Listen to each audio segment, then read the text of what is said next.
Good morning, good afternoon, and good evening, depending on where you're joining us from. My name is Abby Lester, and I am the director of the JDC Global Archives. And I'd like to welcome you to today's lecture by Dr. Fred Lazin, which is the first program in a new webinar series for the JDC Archives entitled Across Oceans, Across Cultures, Jewish Refuge in East Asia and the Role of JDC. Before we start today's program, as usual, I'd like to share a few words about the archives. We hold the organizational history of the American Jewish Joint Distribution Committee, also known as JDC or the Joint, which includes millions of documents, hundreds of thousands of photographs, hundreds of artifacts, audio, video, and film recordings, all dating back to the founding of our organization in 1914. And given the role that the organization has played in Jewish lives around the world since 1914, the archives reflect not only the history of JDC, but also the history of global Jewry in the 20th and 21st centuries. Operating out of both New York and Jerusalem, visiting scholars from around the world utilize our unique offerings for their research, along with publishers, journalists, genealogists, curators, and filmmakers. To support scholarly research in our collections, we also offer fellowships funded by generous donors. Our speaker today is Fred Lazin. He is Professor Emeritus at Ben Gurion University of the Negev in Israel. Fred earned a PhD in political science from the University of Chicago, joined the faculty at Ben Gurion in 1975, and retired in 2010. He's taught at the Hebrew University, UCLA, George Washington University, Cornell, Tufts, and the City University of New York. He authored over 80 scholarly articles and chapters in books, and has written and edited 12 books. His latest book, American Christians and the National Interreligious Task Force for Soviet Jewry, A Call to Conscience, was published in 2019. Today, he'll be giving a lecture on Jewish immigration from China to Israel from the years 1945 to 1951. The format of the presentation today, Dr. Lazin will present for about 35 minutes, followed by 15 to 20 minutes of Q&A. And please note that your microphones are turned off and we're taking questions via the Q&A function in Zoom. You can send questions at any time during the program. And Fred Lazin will now begin his lecture. Good morning, everyone, or good afternoon. Welcome to the lecture today at JDC. I'm honored to be invited to speak by JDC. And I'd also like to say that much of my research has been made possible by having access to their archives, which are a treasure for anyone wanting to study Jewish history, at least modern Jewish history. Let's move now to the first slide. Here we see a map of China. I hope you can make it out. We'll talk about colors. But I'm going to be talking about Jewish immigration from China, primarily from three places. One is Shanghai, the second is Tianjin or Tianjin, and the third is Harbin. Shanghai is in the blue area. If you work up from Formosa, which is the island on the right, the first break, that's where Shanghai is.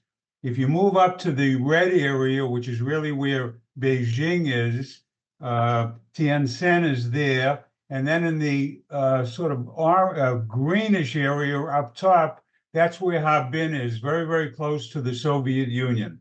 These are the three communities from which Jews in China then went to Israel. Next slide, please.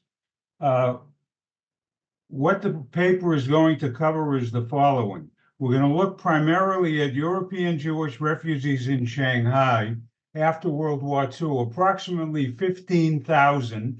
These are Jews that came from European Jews fleeing Hitler after the Kristallnacht pogrom of November 38, primarily from Germany and Austria, some Czechs, and about 1,000 Polish Jews who came by way of Japan. They got visas to leave Lithuania, from the Japanese consul Sugihara, took the Trans-Siberian Railroad across down to Japan, and Japan basically deported them to Shanghai in the beginning of 1941. For all of these refugees, the question was, do we go back to Europe? Do we resettle in other countries? Do we go on Aliyah? Or do we even remain in China? The second group are the Jewish residents of China, which might be surprising to people. But in Shanghai, there were about 5,000 Russian Jews. Originally, some of them had come in 1917 following the revolution, and then in various waves. Many of them had gone to the northern city of Harbin in Manchuria, and then in 1931 started coming down to Shanghai. There were also Iraqi Jews, about 700. Their roots go back to the 1840s. They had followed the British when the British came. They were mainly merchants and traders, etc. Smaller community of about 700. Then there were also Russian Jews in Tianjin, about 2,500, and 2,000 in Harbin. Now, the third area, or the third issue that we'll be looking at, is the role of JDC in organizing the emigration of Jews from China. Probably without JDC, very little would have happened, or fewer people would have made it to Israel, as we will see. And I'd also emphasize the fact that much of the transportation was funded by the United Nations, which I'll explain later on. I want to emphasize that I'm not dealing with several thousand Jews who left China after World War II who went on their own. In other words, anyone that had resources or money could buy a ticket on a boat, provided there were boats. In the beginning, there were very few boats. And later on, they could also fly out of the country. I'm going to be dealing with Jews that were left in organized groups, arranged primarily by the Joint Distribution Committee. The final point I'd just like to say, the research is based on archival research of JDC in New York, the Municipal Archives of Shanghai. I was fortunate to have a fellowship from Fudan University, and from reading a Jewish publication in English in Shanghai called The Israel Messenger, published by the Jewish community at a Zionist slant. In the New York Public Library, they have all the monthly issues from 1904 to 1941. Next slide. Here are just some of the Jews that lived in China. On the left is Victor Sassoon. He headed one of the two Sassoon companies, again going back to the 1860s. The companies themselves, they were in opium, later other things, but then big in real estate. The Peace Hotel, which is on the Bund of Shanghai, was built by Victor in 1939. He was probably more English than Jewish, which I'll explain in questions if someone wants to know. Next to him is Horace Kadoorie from the Kadoorie family, one of the wealthiest families, Jewish families in Shanghai. His father, Eli, was a leader of the Jewish community. Horace was very big in education. Later, he immigrated. He moved on. He didn't move. Horace did move, I'm sorry, on to Hong Kong. They got out with much of their wealth. Victor lost much of his wealth. He got out a little too late. And then the third picture is Joseph Chokoa, the former president of Ben-Gurion University, born in Poland. His family, amongst the Russian Jews that emigrated to China. He grew up in China, and then he eventually made it to the United States and then to Israel and became eventually president of Ben-Gurion University. Next slide, please.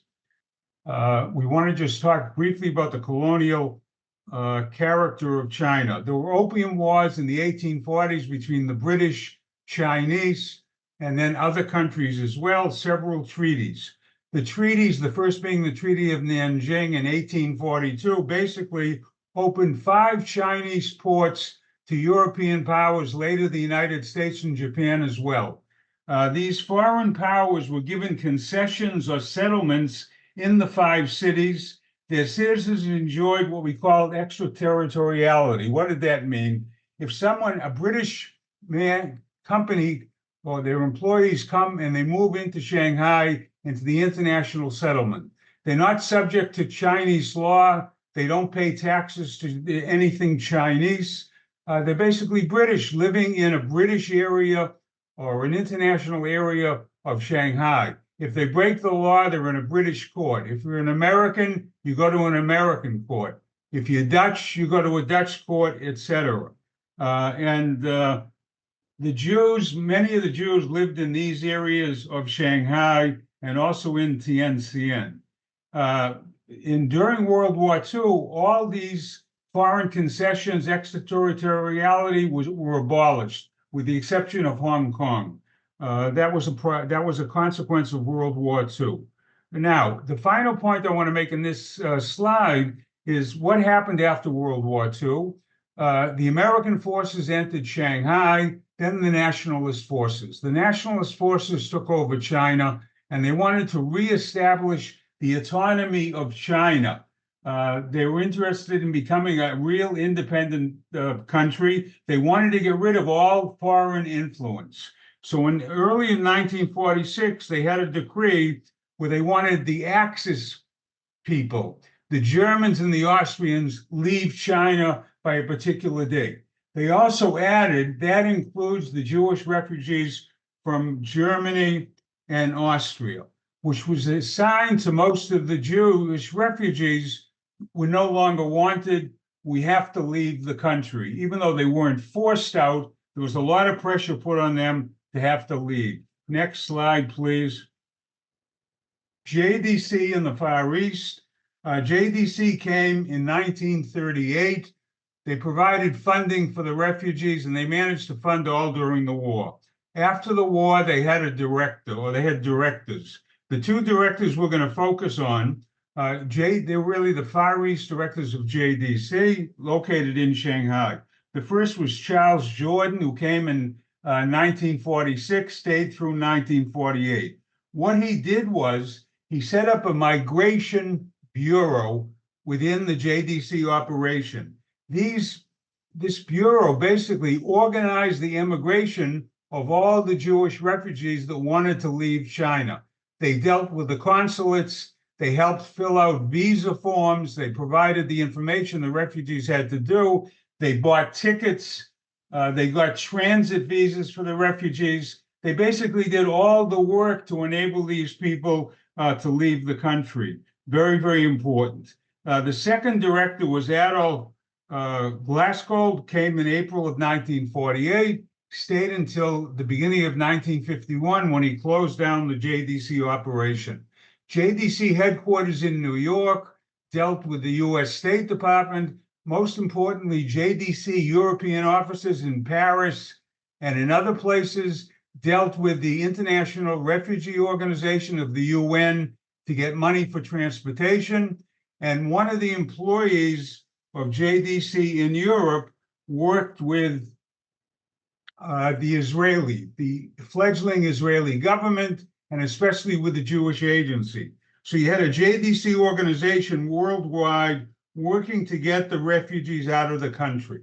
Where did they want to go? If you look down at the bottom of the slide, a JDC survey in 1946 of about 13,000 found 39% wanted the United States, the Golden Medina, 19% wanted Australia, 16% wanted to be repatriated, and only 8% in 46 considered going to Palestine. Next slide. Here you see the man with his cigar in a rickshaw. That's Charles Jordan, the director in 1946. By the way, he became the overall director of JDC in the 1960s. In 1967, he was assassinated. Someone murdered him in Prague. We still don't know who did it. Next slide. We'll start with immigration to the United States. The U.S. consulate, that's where most people wanted to go.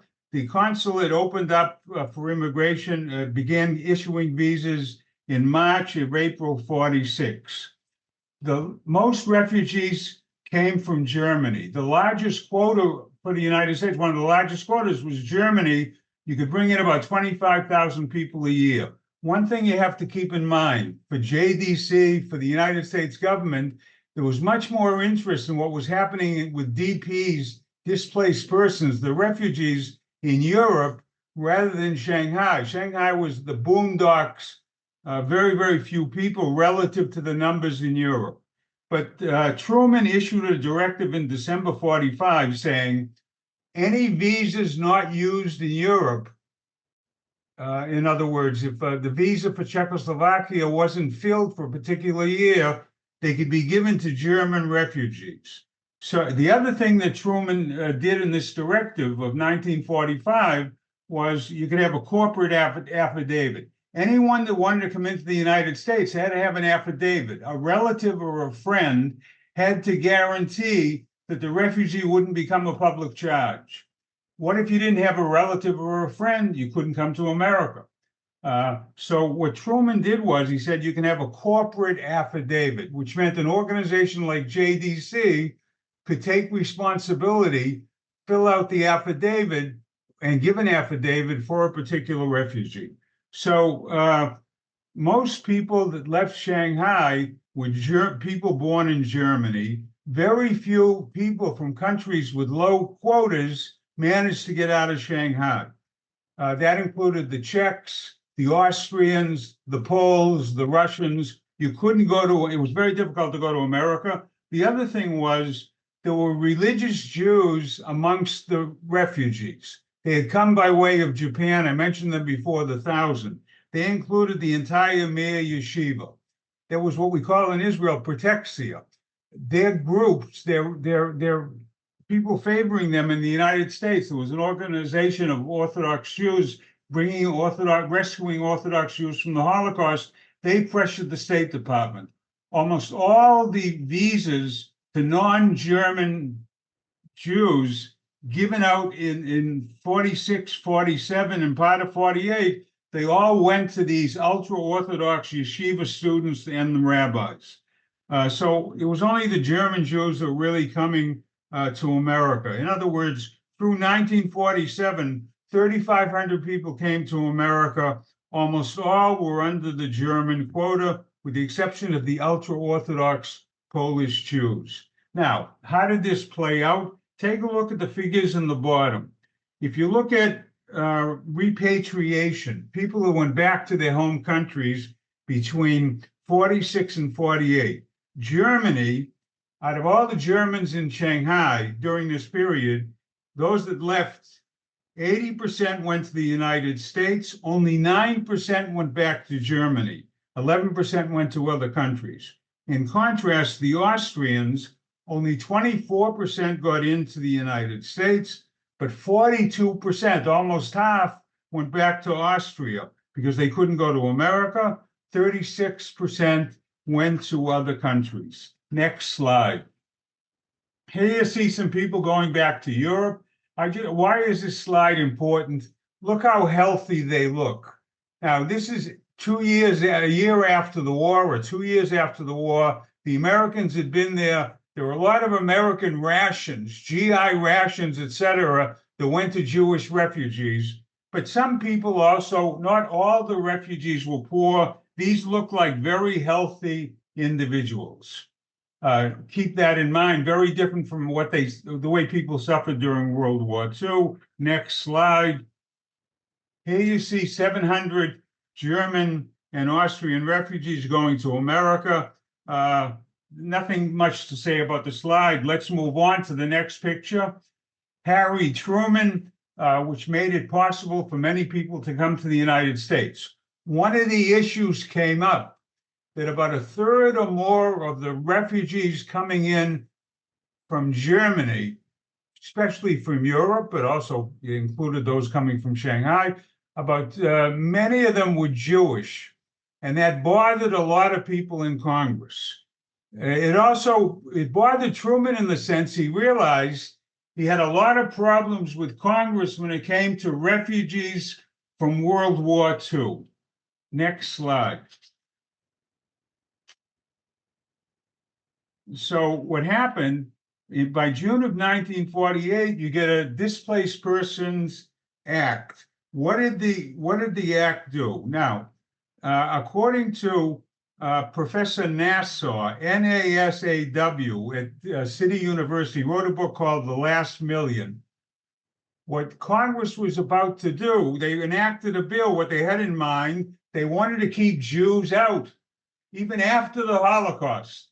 The same attitude that kept Jews out during the 1930s, those that wanted to flee Hitler. That's why 18,000 ended up in Shanghai. It came back and it existed in the United States. So what they did was, in this act of 1948, they repealed Truman's priorities of 1945. They also made it harder to use the corporate visa. But they had this new provision where they were going to allow an extra 202,000 people into the United States, DPs, displaced persons.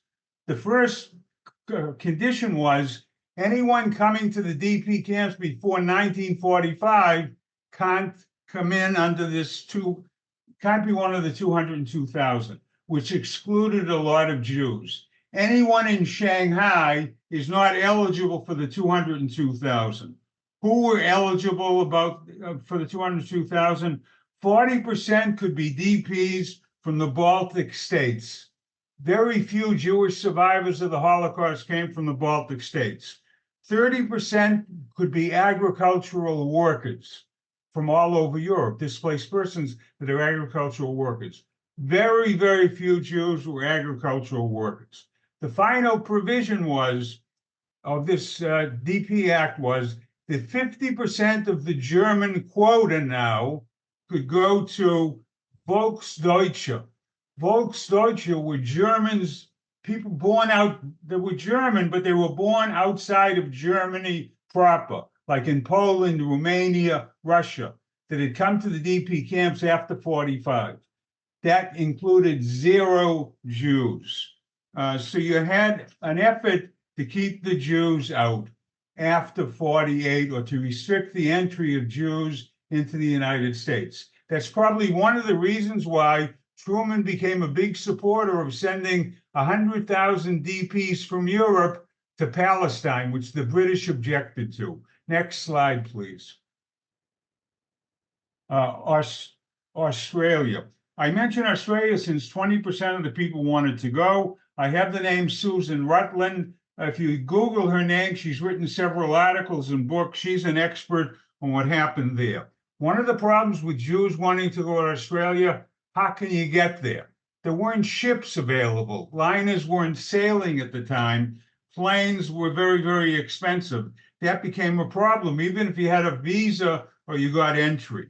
But what was clear, the Austrians, and they made it public, made it very, very clear, the government and people in charge of immigration and Jewish leaders, that Austria preferred European Christians, not European Jews. W.L. Brand visited from Sydney, a major Jewish leader of Jewish organizations, comes to visit Shanghai to look for Jewish refugees that want to come to Australia. That was in October of 46. He made it very clear, as far as Australia is concerned, any Jew that left before World War II, or any refugee, is not considered a displaced person. So in other words, most of the Jewish refugees that came before September 1st, 1939, would not be eligible. He pleaded with the JDC, don't send us boatloads of Jews. It'll embarrass us. Limit their numbers. He also made it very clear, even though I represent the Jewish community, I'm speaking for the Minister of Immigration, Minister of Refugees in Australia. We also want white Russians who are non-Jewish Russians in Shanghai. And the final point I'd mention about Australia, the government pressured the IRO, the UN agency, which funded transportation, not to reimburse Jewish organizations They were transporting refugees to Australia. So the IRO wouldn't reimburse JDC for a couple of years. Eventually, JDC got the money. But that's the picture of Australia. They took in several, 1,000, 1,500, 1,600 people, but many more wanted to go there. They wouldn't allow it. Next slide. In May 25th, the communist forces finally take Shanghai. Some people were fearful. Very little happened, very little changed, except it was more or less a sign. It encouraged more people that might have thought, well, maybe we can keep our businesses and stay in business, etc. They realized there was really no future in the city. About 1,648 were left. Those are the refugees, about 1,000 Russians and still 200 Iraqis. But what happened? The United States consulate sent files in 1949, all visa files, sent them out of the country, and then it closed in April of 1950. What did that mean? That meant if you were a Jew, Jewish refugee, Russian Jew, Iraqi Jew, and you wanted to go to the United States and you wanted a visa, you had to leave China. So what happened? One other point I want to mention here, and I hope you can follow me. A year later, in 1950, in the amended DP Act, and they were legislating it for almost a year, they talked about a provision of allowing 4,000 refugees from Shanghai, mostly Jews, could come into the United States. There was a lot of pressure in Congress. It was a wonderful thing for Jews from Shanghai, but it wasn't passed until June of 1950. So what do you do from 1949 when the communists come in until then? If you want an American visa and you want to get, you had to get out of the country. So what they did was JDC started sending some people to Europe. Some people even went as immigrants to Israel on the assumption, on the idea, when they pass this legislation, we'll then apply for an American visa. And JDC pressured the IRO to provide transportation to these people, like to go from Israel back to the United States, because they're being resettled. And the IRO agreed to all those things. So they created these things. One was called a in-transit USA plan. There was another one about an Italy-Germany plan where they sent these people to other countries. For example, 250 Austrian repatriates participated in a program. They were intended to repatriate in Austria, but for the meantime, they went to Canada and they waited a year in Canada working on a special program. The Canadians accepted them with an agreement with the American consulate that if the law passed, they would then be eligible to apply for these American visas. They'd be given preferential treatment. Next slide. We now come to movement from Israel. Glasgow, the second director, felt it wasn't until 1948, he said it wasn't until the Civil War that people became interested in going to Israel. But the thing you should keep in mind, until 48, you don't have a state of Israel. The British are there. They don't want Jewish refugees. So in July of 1948, there was a survey done in the city amongst refugees and residents. About 2,400 said they wanted to go to Israel. Palamt was the Jewish agency. They had a representative in Shanghai. They signed up 4,600 people for Aliyah by December of 48. JDC agreed to provide transportation. In fall of 48, Israel sends a consul from New York, Deputy Consul Moshe Yuval. He's going to issue 7,000 visas. According to Professor Ofer at the Hebrew University, Israel sent him to extricate all the Jews of China. But the one thing you should understand, and this again comes out of the research, he started issuing visas. The Jewish agency was issuing the visas too. They didn't give any visas to non-Jews, converted Jews, or mixed married couples or their children. About 15% of the Jewish refugees they were classified as Jewish refugees, Hitler would have gassed them, were non-Jews. They had converted. They were intermarried. Many of the German Jews were intermarried. They had children. These people were not given visas. The other thing is, they wouldn't give any visas at the time, at least well into 1949, to anyone that was old, very, very old. I guess I'd be very, very old. I'm 82. And anyone that was chronically ill, that needed institutional. Quoting here the Israeli consul in early 49. Israel is not prepared to give necessary services to people who need institutional care. So they were hard to be a refugee if you're an old person, and especially if you're a Jewish refugee and you want to go to Israel in 48. Now, the IRO, and this is important, they reimburse JDC for every person JDC funded, also didn't fund, going to Israel. They did it on a per person basis. Now, what was the problem? The UN mediator in Palestine, once after May 15th, 1948, Pope Bernadette of Sweden, he opposed bringing refugees into a war zone. So for a while, they said, we're not going to reimburse anyone while the war is taking place. He was assassinated. Yitzhak Shamir, Israel's future prime minister, and friends got rid of him. And he was succeeded by Ralph Bunche, who then said, anyone can come into the country. And then the IRO continued to fund all transportation of people going to Israel, especially from Shanghai and China. They agreed to fund for 120,000 refugees between 48 and 49, and in the future up to $10.5 million worth of financing.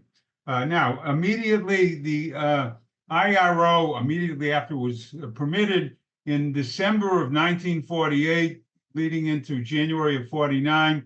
They sent 3 ships to Shanghai, which were going to take 2,000 refugees and residents of Jewish residents of Shanghai, and some from the north, to Naples. And Naples, they'd board Israeli ships. One of the ships was called Worcester Victory. Let's see the next slide. Here you see on the left the Negba. That's an Israeli ship.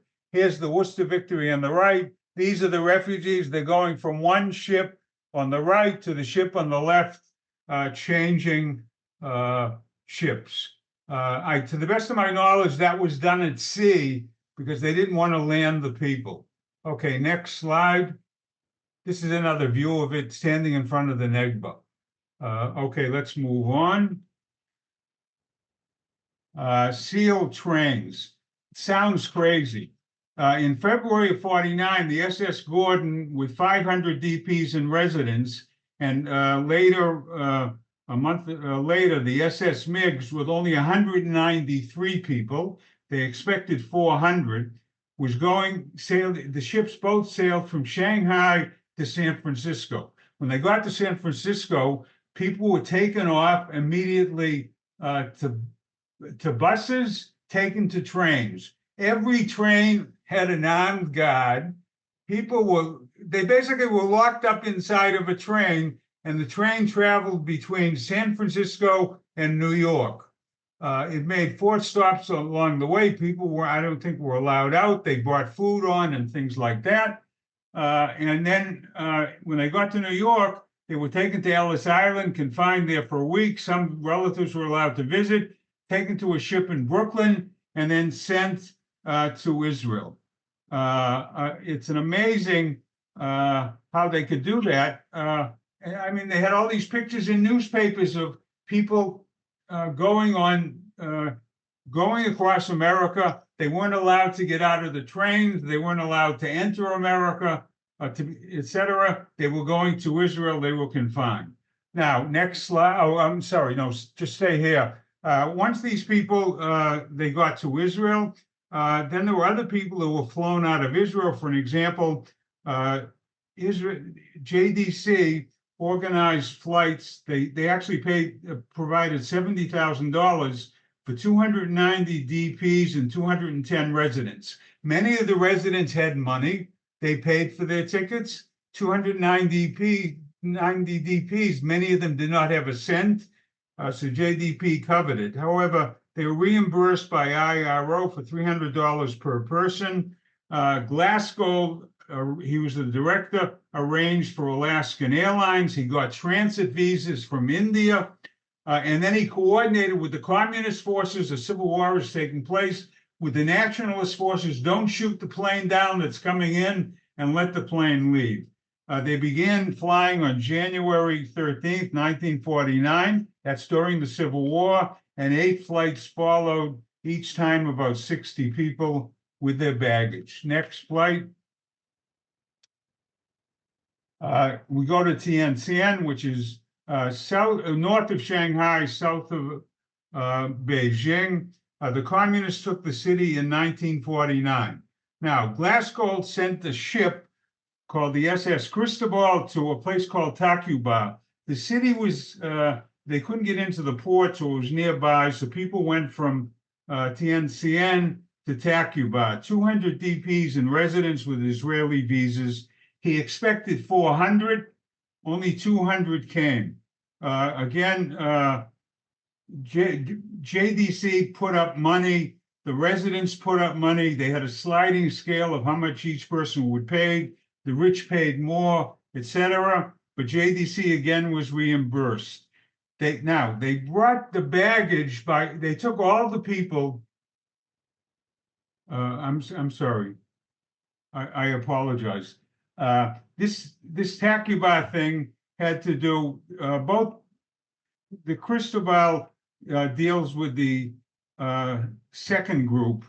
No, I apologize. I'll continue. They're in the Cristobal. They took all. I got confused. They took these people to Shanghai, and from Shanghai they were then flown out. But they took all their baggage by ship so they could take whatever they wanted. For example, people brought along 16 automobiles, refrigerators, everything except probably for the kitchen sink, etc. JDC explained to them, you have to take care of all your goods and ship them from Hong Kong to Israel. Everyone seemed to agree, etc. But everything was left on the docks. People just left it. They were then flown out. JDC took everything that was left, stored it, and then shipped it to Australia, and they never managed to collect the money. That's an interesting story in itself. Let's leave it. Another ship came to Tacuba called the Worcester Victory, the same ship we saw before. It took people from Harbin came down as well, about 229. They expected about 500. Again, many of the people dropped out, never showed up. The ship went to Naples. Some people got off the ship, but 400 Jews from North Africa joined the ship, and it was the first ship that ever made it to Israel, leaving originally from Tacuba in China. Let's move on. We have to pick up. Harbin. Harbin, which is all the way up north in which used to be called Manchuria, one time had about 20,000 Jews in the 1920s. When the Japanese came and then the White Russians became more dominant as a minority, a lot of anti-Semitism, people started leaving in the 1930s to go down to Shanghai. But the Russian army took Harbin in 1945. The communist forces came in 1946. While the Russians were there, they were very anti-Zionist. So a lot of Jews felt persecution, etc. But as it turned out in truth, and one should keep this in mind, in the end of 1947, they weren't deported. 700 Jews were repatriated by train back to the Soviet Union. That's what they wanted to do. Now, by 1949, many wanted to go to Israel. So the IRO agreed even though they're not considered DPs, etc., agreed also to fund their transportation to Israel. So they went, the way it worked was from Harbin, you went down to Tientien. From Tientien, you were taken by boat to Shanghai and then to Hong Kong, excuse me. And then from Hong Kong, you were flown to Israel. For example, between January and June 1950, there were 6 flights. 60 people per flight, etc. Horace Kadoorie, of all people, from the Kadoorie family, he was already then in Hong Kong. He handled everything. As a volunteer, didn't make any money. He was a wonderful person in that respect. He helped JDC out. He was their man in Hong Kong at the time, but it was considered too expensive. Let them go by boat. Here you see a list of the remaining persons, about 710 in May 1950, all over northern China, who were registered to go to Israel, including about 70 in Shanghai. That was it. Now, next slide. Hardcore and figures. In November of 49, Israel solved the problem of hardcore refugees, or you might say, it should say JDC solved the problem. JDC set up a program in Israel called MABEN. It's an acronym for an organization for the care of handicapped immigrants. This program, funded partially by the IRO, mostly by JDC, by the Israeli government and JDC, basically would care for refugees that were either old and infirm, needed institutional care. They could come to Israel and they'd be taken care of. There have all been old age homes, hospitals, care centers all over the country until very, very recently. So again, IRO sent a ship to Tacuba, to Shanghai, took out many of the infirm, elderly, and sent them. One of the problems was many of them didn't want to go. And there's an interesting note in the JDC archives talking about 300 elderly, sick people that don't want to go. Why don't they want to go? They're old, they're tired. Who wants to start life anew in another country? Some of them are married to non-Jews. Their non-Jewish partners might not be able to come. They can't get visas. They're sick. They're old, they're tired. Some of them are married to Chinese. They're happy in Shanghai, etc. Some people just wanted to stay. And a couple of hundred Jews end up staying in Shanghai. Some of the hardcore communists, by the way, went back to East Germany as a group. One even eventually became East Germany's ambassador to China. If you take a look at the numbers here very quickly, between March of 46 and June of 1949, about 13,740 people left in organized groups. About almost half went to the United States. Australia had about 1,200. Israel had 2,100, and the rest to other countries. Now, next slide, and then we're going to move right on to the conclusion and finish right up. Here you see people arriving in Israel. They look older, a little more frail than the first pictures we saw. Recent arrivals from Shanghai headed for Malben homes. Malben homes like old age homes in 1951. We now move next slide. The conclusions, and I hope you followed me. One is, it's clear that most European Jewish refugees in Shanghai after the war wanted to leave. They knew the government policy wanted them to leave. There was a civil war. They expected a communist victory. The economy was in decline. There wouldn't be capitalism. And many people had come as refugees. It was a temporary stay. They knew eventually they would get out. They probably wanted to leave even before the war began. Many of the Sephardim had been interned many of the Iraqis had been interned by the Japanese. And they already lost things. They already suffered. They were just tired. They wanted out, etc.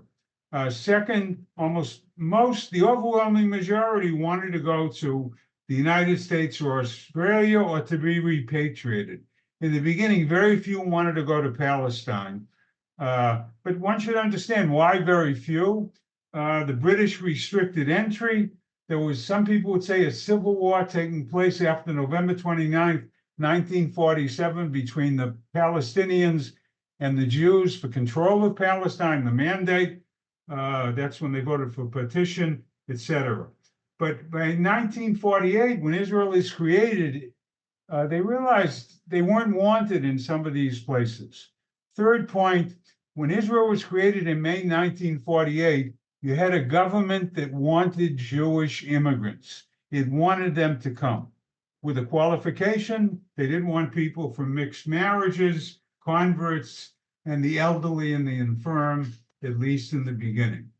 Next slide, please. A historian named Ross, he's at Northeastern University in Boston, argued in a book, a very good book he wrote, which I highly recommend, about China after the war, Jews in China after the war. He wrote that Israel is the only resettlement choice after 1948 for the Jews in China. That's not the case. He was wrong. Iraqis, for example, the Iraqis, if they had British passports, many of them went to Great Britain, Canada, and Australia. Some of the Russians repatriated even to the Soviet Union.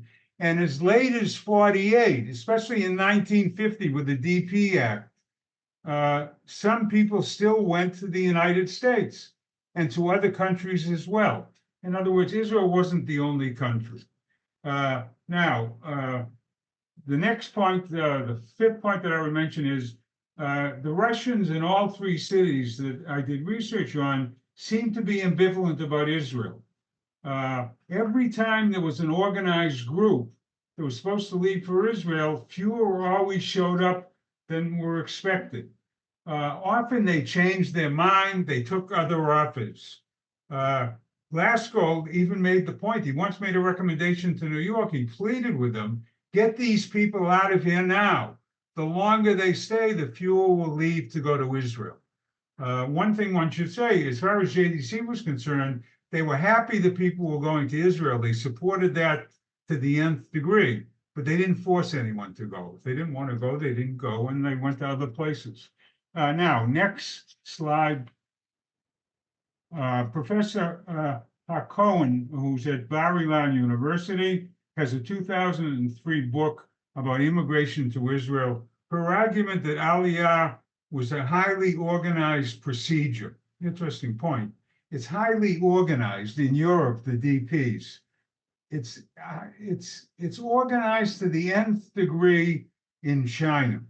JDC, with the assistance of Palamp, the Jewish Agency, and IRO, arranged the Aliyah of most of the Jews that go to Israel from the three cities in China. They provided the transportation to Israel. They secured exit visas, which you needed under the communists. They obtained transit visas that were needed for various countries that flights went through. And they cleared flights with both sides during the Civil War. They arranged everything. They even gave people money for the ships to spend money on the boats, people that were penniless and other things like that. Now, in terms of organization, IRO, the International Refugee Organization, they provided the ships in the beginning. Later on, they provided the funding for the private ships that took the refugees to Israel, and they funded the plane transportation. And the point that I make in the article I wrote about this was, one thinks, or at least I think, came to the conclusion, Israel, the JDC in Israel might not have had the resources to bring these people in, especially since the priority was really the numbers in Europe, not China. So it's important to keep in mind it was an organized process. Without the JDC, without the UN, there's a question mark about how many of these people probably would have made it to Israel. If they would not have gone to Israel, they probably would have found other countries that would have taken them, and a few more may have stayed in China. My final point, next slide, and with this we end. A comparative historical perspective on Aliyah. Without a doubt, when I did the research, my sense is that many of the people that came to Israel from China, Israel was not necessarily their first choice. But, this conclusion might be true of a lot of people that came to Israel as immigrants. I mentioned the 1920s and 1930s, but I'm not an expert on that, just a sense. But the one thing I did do a lot of research on were the Jews from the Soviet Union, especially those that came after 1989. Gorbachev opened the gates in 88, 89. I would suggest anywhere between 70 and 90% plus of the Jews of the Soviet Union at that time that wanted to leave, wanted to come to the Golden Medina, the United States of America. But what happened? The United States, under Bush, changed its immigration policy, refugee policy. In November of 1989, when they set the number of funded refugees, they reduced the number of Jews and generally number of people from the Soviet Union that could come into the United States. They made it harder to come in, and preference was given to people with relatives. So what did most Soviet Jews doing? Rather than waiting for 2 or 3 years, since priority was given to the people in Europe that had dropped out, the dropouts, they went to Israel. So, there you have a case of a large aliyah to Israel, where again, Israel was not necessarily the first choice, and I'll end here. Thank you. Thank you, Fred. That was extremely informative. Thank you for sharing all of that. As a reminder, we'll open up for questions and answers now. And as a reminder, your microphones are turned off, and you can use the Q&A function in Zoom at the bottom. We do have a number of questions already, but I would like to start with one question, Fred. Doing this research, what surprised you most in what you were finding? Well, I guess one thing that surprised me was how well organized the role of JDC. I was interested. I had my own bias, and my bias was, which I came to this. I assumed that there probably was a lot of pressure put on refugees to go to Israel. But when it came to JDC, it wasn't the case. JDC made it very, very clear. In fact, JDC made it very clear that they weren't going to force anyone to go to Israel because the issue of repatriation came up. And there was a lot of antagonism towards repatriation among some of the JDC staff, especially the directors. And New York made it very, very clear our policy on repatriation is being neutral. They want to go back, they'll go back, and we'll help them go back. And they even they help people to go back as well as going to Israel or going to the United States or going other places. That surprised me. Interesting. So this question is taking back towards the beginning of your presentation. Can you reiterate the reasons that the Orthodox Jewish rabbis and students preferred to be included in the German quota for entering the United States? Was the criteria being religious or practicing looked into? What went into making those types of decisions? Okay, well, first of all, there was an organization whose name I'm not remembering at the moment, the Orthodox Jews in the United States, and this is to their credit, they organized to rescue Orthodox Jews, especially people in the yeshivot in Poland, Lithuania, and some other places. And they raised a lot of money, probably more money than any other Jewish groups were raising to rescue Jews from pre-Holocaust, before 38, before 39, before the war actually began. And they managed to get some people out, and they sent in a lot of aid. They were supporting, now, as it turned out, the Mir Yeshiva, had fled, some of them had fled to Lithuania. They got visas from Sugihara and they ended up in Japan. They were then supported by this Orthodox group, and then the Japanese moved them to Shanghai. When they came to Shanghai, they came under the support, under the umbrella of JDC. But the Orthodox groups continued to support them. But I want to leave that until after. So after the war, everyone wants to leave, including them.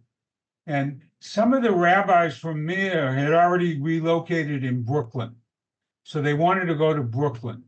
Many of them were born in countries with low quotas. They were not German. They weren't born in Germany. They tended to be born in Poland, Lithuania, Russia, etc., Belarus, etc. So there was a very small quota from there. So there's a lot of pressure put on Washington, give these people visas. Now, one thing that one has to take it into consideration, some of them were rabbis and some of them were students. So they could come in under non-quota as well. So it was easy to get them in as well. But there was a lot of pressure put on the consulate by way of the State Department, give these people preferential treatment in terms of deal with them first. So that very few non-religious Jews got visas if they were to the United States, if they were born in Poland in 46, 47. And then there were even fewer given in 48. Okay. The question is, was it difficult for Jews to get visas to the United States during the McCarthy era? So a little later than what you were talking about. Is that something? I really didn't deal with that. Okay. Just checking. Thank you. There was you mentioned that about 700 repatriated from Harbin to the USSR. Do you know, did you ever come across a list of those individuals? Yeah. That's interesting. I think if one goes to the U.S. Holocaust Museum, which I intend to go to in the springtime, there might be documents there where they can find. The one thing I found was that this had to be in the JDC archives. I didn't see it in another place. There's mention made of there's mention made of the 700. I never saw the list of names. Okay. And that actually brings me to a different question. Obviously, you've talked a lot about JDC's, our collections in the archives that have been helpful. What are some of the other archives that have relevant information about the immigration from China? Oh, well, anything to, I'm sure the National Archives in Washington as well they have a lot of stuff. Yad Vashem would have materials, etc. And even some of the stuff, which is very, very interesting, some of the stuff affecting Shanghai are probably in various German archives, which I can't mention the names, etc. Because one of the things that I found in Professor Bauer, the late Professor Bauer of the Hebrew University, who wrote the major works of JDC. And you know, one thing that surprised me in my research was reading books he wrote 30 years ago. There's very little to correct in those books. Amazing. I'm not a big fan of Professor Bauer personally because of a disagreement we had over a publication. But when it comes to his scholarship, there's no one better, or no one that was better. But one thing that he has documents where, one of the things which is not clear is how many Jews came from Germany and Austria to Shanghai. No one knows the real number. It's like some people say 15, 18,000. The Chinese scholars think that we're talking about 30,000, etc. So what Bauer has some documents where there were German documents. How many people left the Third Reich and where did they go? So I mean, there are a lot of documents in Germany that are relevant. Um, Oh, where and can the New people, York, yeah, the Center for Jewish History, the YIVO archives, they have Shanghai documents, etc. Okay, okay, I'm sorry. that's fine. Where can people go to find your article? Google Lazin online. Okay, It'll come up. Just immigration to Israel Lazin, it'll appear. Or else they can send me an email. I'll send them a copy if they want. great. And we'll be sharing, just so everybody knows, we'll be sharing the questions and answers with Fred so that he can reach out to you if we don't get to your question. Um, looking at some of the other questions here. Are you aware of whether there were JDC representatives in transportation stop, if there were JDC representatives in transportation stops along the way from the cities in China to Israel? Oh,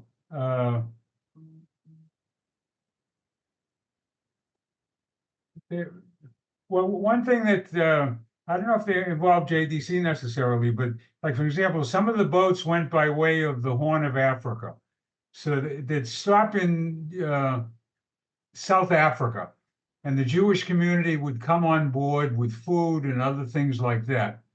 Uh, I don't know if I'm answering your question correctly. When they went from Germany to Shanghai, all the way back in 38, 39, they went by way of the Suez Canal. And the German liners, Italian liners, etc. In one or two places, the local Egyptian Jewish community met them and just welcomed them, when the ship stopped in Suez and things like that. Uh, but the only place where there was really a JDC representative on the way was in and also when some of the boats came after World War II, one or two boats coming to the United States went by way of the Suez Canal, and a local rabbi supported by JDC met the boat, also in Hawaii, etc. But that was it. That that that's my answer. I just don't. Okay. It's an interesting question. What were the differences, or do you know what the differences were in how the Nationalist Party and the Communist Party treated Jews? For example, in terms of policy, That's economy. a surprise. A surprise too. The nationalists. Well, one thing which I think is interesting that people should keep in mind. Uh, the people that the losers in all of this, and the one of when I visited a synagogue once in Shanghai when I went the first time in 1999. This is before I started doing research. And someone took me to a Jewish synagogue from Fudan University, public relations. The woman, her husband was a mathematics professor, Chinese.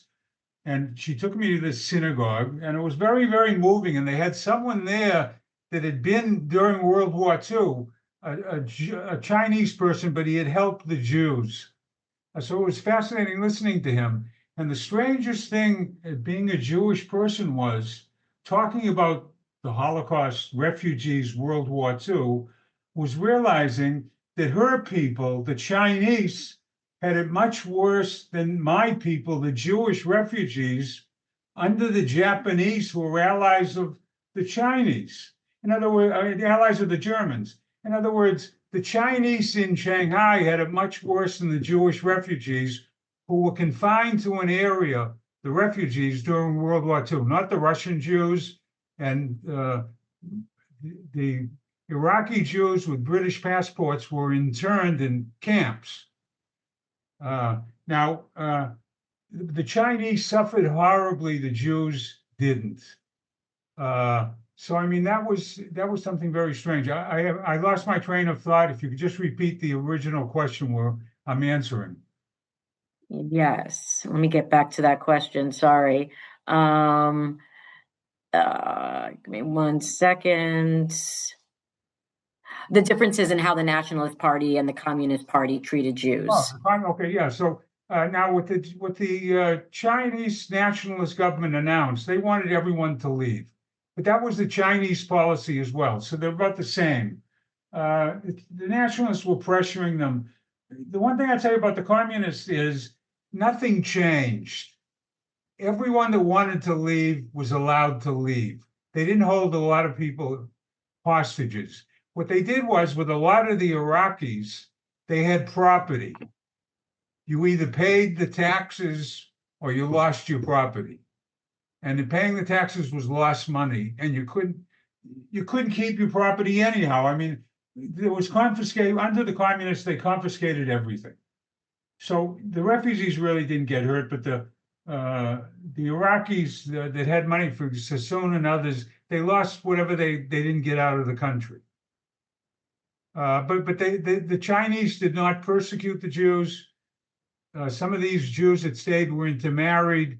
They were treated. Now, one thing which one might want to look at, it's sort of fascinating. Some of the Jews that came to China in the 30s were diehard communists. Some of them, more than a few, were doctors. Some of them went into Chinese military, the Red Fort, the Communist Army. The head of the medical corps of Mao's forces was Jewish. And a couple of them were heroes and other things like that. They played it up big. I mean, we're only talking about a handful of people, but it's a colorful history. But it's Absolutely. it's the exception to the rule. But the communists, they didn't persecute Jews, with the exception of people who are very wealthy, either paid or they lost their property, and most of them lost their property. Do you have a sense of what percentage of the refugees from China stayed in Israel? I really don't know that. But there were a couple Okay. of hundred people that ended up staying. Some of them were Russian, some of them were the refugees, and some of them probably were even Iraqis, but very, very few. Okay. Seeing what other questions we're running out of time. Do you have any sense in your research of why Truman was so adamant about limiting the Jews coming into the United States? Oh, why? Well, Truman wasn't so. Why he was limited? I wouldn't say that Truman limited. It was Congress. It's not really Truman. Well, I want to stay away from political issues, but at one time they didn't want meaning the majority of people in Congress. At one time they objected to Catholics. Asians were banned in the end of the 19th century. Asians, especially the Chinese. Then they didn't want Catholics and they didn't want Jews. That's the 1924 legislation. And the comment made by one of my colleagues, a historian, people that you don't let in the 1930s, you condemn to death. And after World War II, again, they didn't want Jews. Jews they're not like us. They're different. I don't want to get into that, but you read Warsaw's book. Okay. Great. Okay, I think we're going to call it there. Thank you, Fred. This was fabulous. For those questions that we didn't have time to ask, we share them. We'll share them with Fred, and that way he can reach out to you directly. Thanks again, Fred, for this. I really appreciate it, and thank you to everyone for joining us. The next webinar we have will take place on March 30th. James Osorio, who's a recipient of the 2025 Fred and Ellen Lewis JDC Archives Fellowship, is going to lecture on Jewish refugees and their Philippine life worlds from 1938 to 1945. You can register for that on our website under programs, as well as on our social media. And please sign up for our e-newsletter if you would like to be added to our mailing list for upcoming public programs. And thanks again. Take care.